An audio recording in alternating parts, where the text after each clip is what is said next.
IPL 2025 के mega auction की preparation शुरू हो चुकी है और बीसीसीआई जल्द ही खिलाड़ियों के रिटेंशन पर ऑफिशियल ऐलान कर सकता है। मीडिया रिपोर्ट्स में दावा किया गया है कि बोर्ड थर्सडे को इसकी अनाउंसमेंट कर सकता है। हालांकि इसको लेकर अब तक कोई ऑफिशियल इंफॉर्मेशन सामने नहीं आई है। हाल ही में बीसीसीआई के ऑफिशियल्स ने आईपीएल की सभी 10 फ्रेंचाइजी के मालिकों के साथ मुलाकात की थी। इस दौरान खिलाड़ियों के रिटेंशन पर चर्चा हुई थी, जिसमें अधिकांश टीमों ने 5-6 खिलाड़ियों को रिटेन करने की इच्छा जताई थी। टीमों का मानना है कि पुराने खिलाड़ियों को रिटेन करने से उनकी ब्रांड वैल्यू भी सुनिश्चित होगी। आईपीएल 2022 से पहले बीसीसीआई ने टीमों को 4 खिलाड़ियों को रिटेन करने की अनुमति दी थी। इसमें 3 से ज्यादा भारतीय और 2 विदेशी खिलाड़ियों से ज्यादा शामिल नहीं हो सकते थे। हालांकि अब तक ये साफ नहीं है कि कितने विदेशी खिलाड़ियों को फ्रेंचाइजी रिटेन कर सकती है। इंडियन एक्सप्रेस की रिपोर्ट के मुताबिक 5 खिलाड़ियों को रिटेन किए जाने की संभावना के साथ अब सभी की निगाहें मुंबई इंडियंस पर है।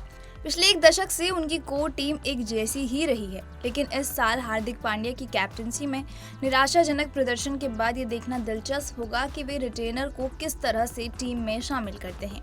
बीसीसीआई ने आगामी नीलामी के लिए खिलाड़ियों को बनाए रखने की कीमत अब तक तय नहीं की है। इसके अलावा सभी की नजरें धोनी पर भी टिकी हैं। बीसीसीआई की रिटेंशन पॉलिसी पर चेन्नई के पूर्व कप्तान का भविष्य टिका हुआ है।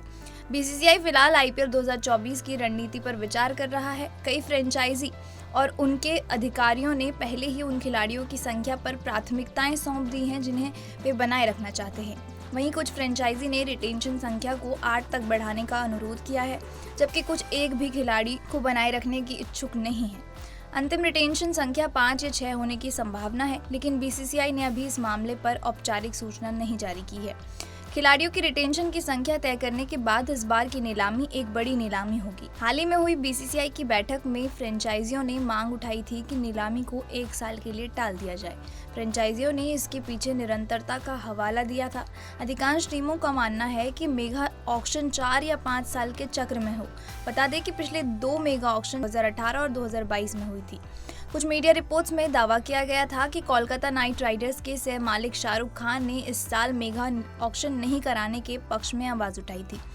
वहीं केकेआर के अलावा Mumbai Indians, CSK, Sunrisers Hyderabad, Rajasthan Royals और गुजरात टाइटंस भी मेगा ऑक्शन के स्थगित करने के पक्ष में थे। हालांकि अंतिम निर्णय बीसीसीआई को लेना होगा। आईपीएल 2025 से पहले फ्रेंचाइजियों ने मांग की है कि ऑक्शन की अवधि 5 साल कर दी जाए। इसके अलावा टीमों को 4 से 6 खिलाड़ियों को रिटेन करने की इजाजत दी जाए और प्रत्येक टीम को कम से कम 8 राइट टू मैच यानी आरटीएम का विकल्प दिया जाए। ऐसी और भी अपडेट्स के लिए देखते रहिए क्रिकेट केसरी।